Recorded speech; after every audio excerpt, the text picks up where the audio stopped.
Breaking news, kubu Roy Suryo minta penyidikan kasus ijazah Jokowi dihentikan ke Irwasum Polri.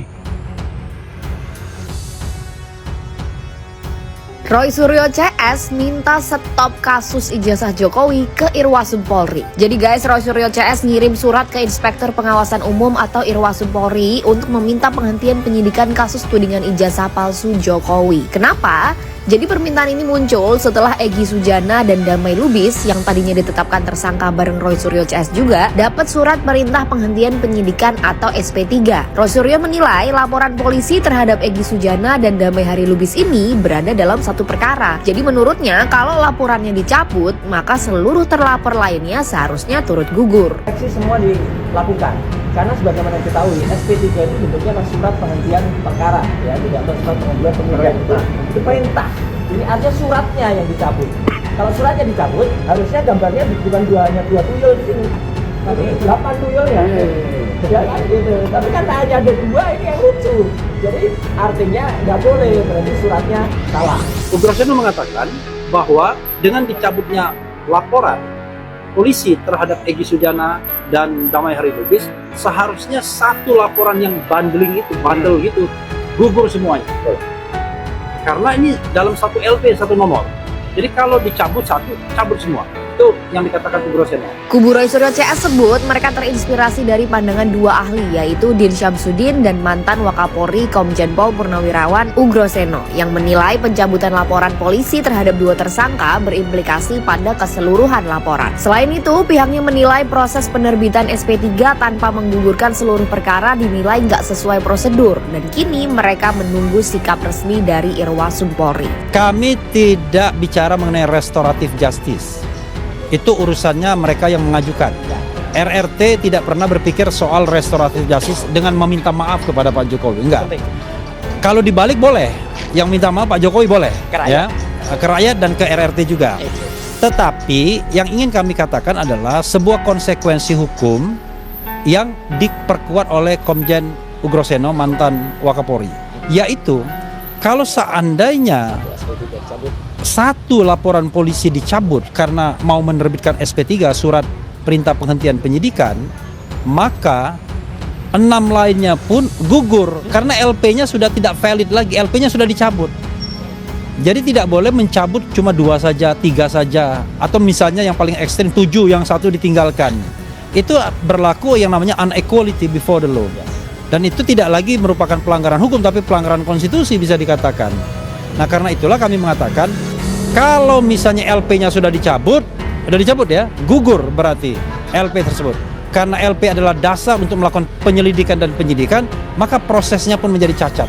Roy Suryo atau siapapun yang memang terjerat kasus ya, yang sekarang ini sedang berupaya untuk keluar, untuk mencari jalan keluar agar tidak terkena sanksi hukum dalam proses peradilan nanti, silakan saja. Cuman kalau misalnya memang itu rujukannya Pak Ugroseno, ya, betul memang betul memang beliau itu Wakapolri. Tapi fakta yang tak terbantahkan juga, betul beliau adalah tim suksesnya Anies pada waktu lalu. Apa hubungannya? Itu nggak penting. Nggak penting. Jadi kepentingannya agak sama tuh sama Roy Suryo, ada kekecewaan terhadap Pak Jokowi. Jadi kalau misalnya apa yang disampaikan oleh Pak Ugroseno itu tidak bisa jadi rujukan lagi karena sudah masuk pada pertarungan politik praktis masa lalu yang memang sekarang ini berseberangan dengan Pak Jokowi. Oke, Mas Mar, tapi kalau balik lagi ke kasusnya soal SP3 ini kemungkinannya masih terbuka menurut Anda? Ya, SP3 itu kan kewenangan dari penyidik ya. Halo? Ya, silakan. Ya kan itu kan kewenangan dari penyidik. Jadi kalau SP3 itu domainnya penyidik yang punya pertimbangan-pertimbangan tertentu apakah memang layak diberikan SP3 atau tidak. Tapi secara substansi bisa kita simpulkan bahwa ternyata Roy Suryo dan kawan-kawan sudah mulai panik ini. Wah, ini sama sekali nggak ini saya bantah. Harus berharap mencari justifikasi SP3 yang saya pikir tadinya dari awalnya gagah menantang-nantang gitu untuk masuk ini ngaco, Semar ngaco. Agar sama sekali tahu ternyata inilah mencari termul tuh ya kayak gini nih. Bisanya cuma ngomong tadi bilangnya bahwa Gitu. ada kepanikan.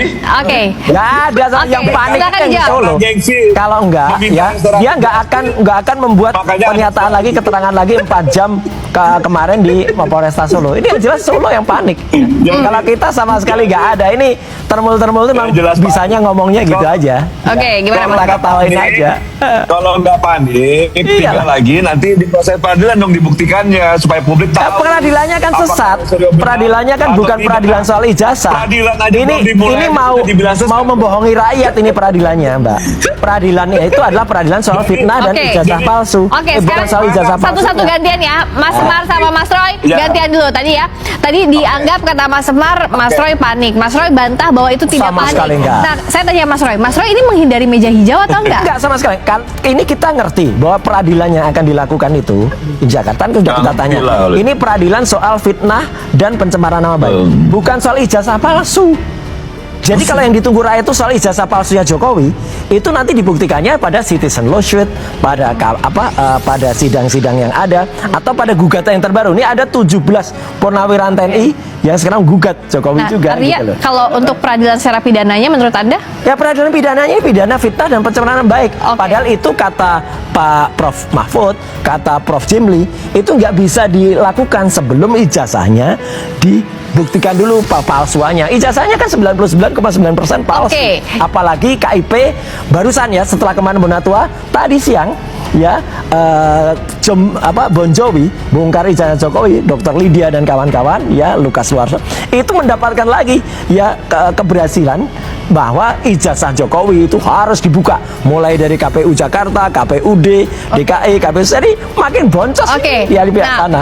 Mas Semar, apakah Anda melihat bahwa ada semakin banyak celah untuk pembuktian keaslian ijazahnya Pak Jokowi? Kepalsuan bukan keaslian. Adalah celah. Sekarang yang dijadikan rujukan Roy Suryo aja Ugroseno dan Prof Mahfud. Yang dua-duanya sudah masuk pada Ini sekarang nggak main politik personal praktis. dulu ya, tapi soal Iyalah, ini. ini Tunggu sebentar, bukan- bentar, satu-satu bukan- kita biar clear ya. sebentar. Mas Semar silakan. Ini ad Lanjutin. hominem lah kalau formulnya. Ya, jadi gini loh. Irisannya kan sudah jelas itu siapa Prof Mahfud, cawapresnya Ganjar, Ugroseno siapa, tim suksesnya Anies. Yang kedua pihak ini Prof. punya Jimli, rasa Prof. kecewa Jimli dengan Pak siapa? Jokowi. Kan gitu ya. Jadi kalau misalnya Ayo, Prof. Jimli siapa? Ya tidak objektif. Prof Jimli biasa saja tuh. Oke, saya- Ini adalah press conference kita yang penting karena kita mengajukan sebuah surat yang penting, yaitu harusnya kasus ini dihentikan penyidikannya karena dari awal sudah melanggar undang-undang, melanggar peraturan. Jadi undang-undang dan peraturan di bawah undang-undang. Jadi baru saja rekan kami yang dipimpin oleh saudara Al-Katiri itu menyampaikan surat ke Irwasum ya di Mabes Polri sana, tapi press conference-nya tetap di sini. Dan ini suratnya sudah ada tanda terimanya ya. Jadi suratnya sudah diterima dan nanti saya akan bacakan sekilas isi suratnya apa, dan nanti rekan Al-Katiri akan menyampaikan tambahan, kemudian rekan-rekan yang lainnya ada juga Fadli Nasution, ada Ramdansa, ada Pak Joni Silalahi, dan ada dua prinsipal kita yang mungkin akan menambahkan hal-hal lain atau memperkuat ini. Ada Rismon Sianipar di sebelah kanan saya dan sebelah kiri saya Roy Suryo. Nah, ini ya kenapa kami percepat, karena kami mendapatkan ilham dari dua ahli kami kemarin, Profesor Din Samsudin dan Komjen Pol Purnawiran Ugroseno. Ugroseno mengatakan bahwa dengan dicabutnya laporan polisi terhadap Egy Sujana dan Damai Hari Lubis, seharusnya satu laporan yang bandel gitu gugur semuanya. Karena ini dalam satu LP, satu nomor. Jadi kalau dicabut satu, cabut semua. Itu yang dikatakan Ugroseno. Kalau Din Samsudin sebagai seorang peneliti, seorang pakar, seorang ahli mengatakan ya harusnya diselesaikan dulu kasus ijazah palsunya ini, apakah memang ijazahnya palsu atau tidak. Dan itulah metode ilmiah kan, sebelum kemudian bergerak kepada pencemaran nama baik, fitnah, ujaran kebencian dan lain sebagainya yang sesungguhnya akan bergantung pada bagaimana ijazah yang diklaim sebagai asli itu. Kalau memang asli ada konsekuensi. Tapi kalau palsu bagaimana? Seperti tadi disebutkan oleh Refli, mereka terinspirasi dari dua kesaksian ahli Din Samsudin dan Ugroseno, yakni Komisaris Jenderal Polisi Purnawirawan Ugroseno, mantan Wakapolri ya. Din Samsudin menyatakan mereka sama sekali tidak pantas ditersangkakan, maksudnya trio RRT, sementara Komjen Ugroseno menyatakan dengan diterbitkannya SP3 kepada Egy dan Damai Hari Lubis, maka otomatis status para tersangka lainnya juga harus dicabut. SP3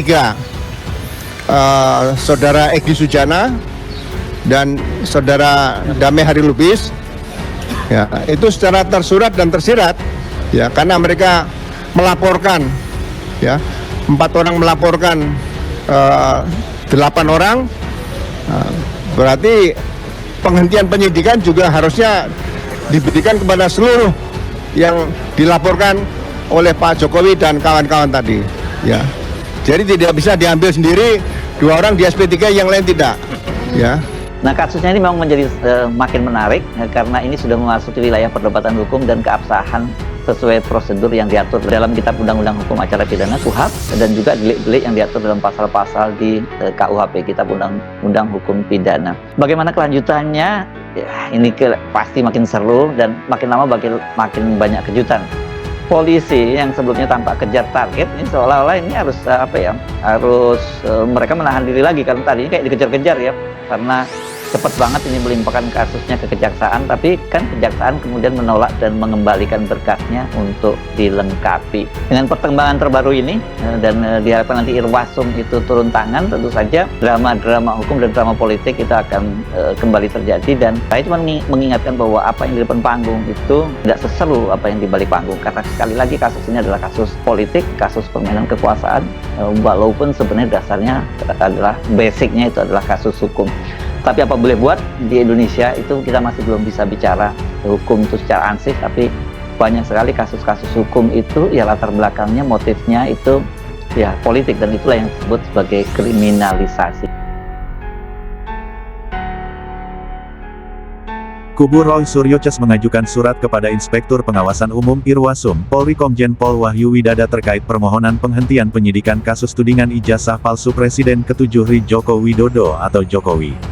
Hal ini disampaikan kuasa hukum Roy Suryo Ces, Reflei Harun di Mapolda Metro Jaya, Jakarta Selatan, Jumat tanggal 13 Februari tahun 2026. Surat kuasa khusus permohonan penghentian penyidikan itu tertanggal tanggal 27 Januari tahun 2026 yang diserahkan pada hari ini. Menurutnya permintaan penghentian penyidikan ini dilakukan setelah kubu Roy Suryo mendapatkan masukan dari 2 saksi ahli ex-Wakapolri Komjen Pol Purn Ugroseno dan mantan Ketua PP Muhammadiyah Din Syamsuddin. Kedua saksi ahli itu diperiksa di Mapolda Metro Jaya, Jakarta Selatan, Kamis tanggal 12 Februari tahun 2026. Ugroseno menjelaskan surat perintah penghentian penyidikan SP3 terhadap Egy Sujana dan Damai Hari Lubis praktis menggugurkan laporan polisi terhadap seluruh terlapor. Ini yang kemudian kami mendapatkan ilham dari 2 ahli kami kemarin bahwa dicabutnya laporan terhadap Egy Sujana dan Damai Hari Lubis terdapat konsekuensi, seharusnya 1 laporan yang bundling itu gugur semuanya karena ini dalam 1 LP, 1 nomor, jadi kalau dicabut 1, cabut semua, ujar Reflei. Sedangkan masukan Din Syamsuddin sebagai seorang peneliti, pakar, dan ahli mengatakan perkara ijazah palsu harusnya diselesaikan terlebih dahulu. Ijazah S1 Jokowi yang diklaim sebagai asli itu belum terbukti hingga hari ini. Menurut Reflei, selama ijazah belum terbukti tidak ada alasan kepolisian memproses laporan. Terlebih yang dilakukan kliennya Roy Suryo Ces dalam menentukan status ijazah Jokowi dilakukan dengan metode penelitian. Ketika itu sudah dinyatakan baru berlanjut pada laporan pencemaran nama baik, fitnah, ujaran kebencian, dan lain sebagainya, urainya. Adapun maksud dari kubu Roy Suryo melapor ke Irwasum Polri lantaran kasus ini bermula dari laporan pengaduan masyarakat dari tim pembela ulama dan aktivis TPUA di Bareskrim Polri. Namun, dari hasil penyelidikan yang dilakukan Direktorat Tindak Pidana Umum bahwa ijazah Jokowi dinyatakan identik dan sah. Penyelidikan tersebut dilakukan dengan ijazah pembanding serta uji forensik. Proses gelar perkara khusus sudah berlangsung akan tetapi Bareskrim tetap menyatakan ijazah Jokowi identik.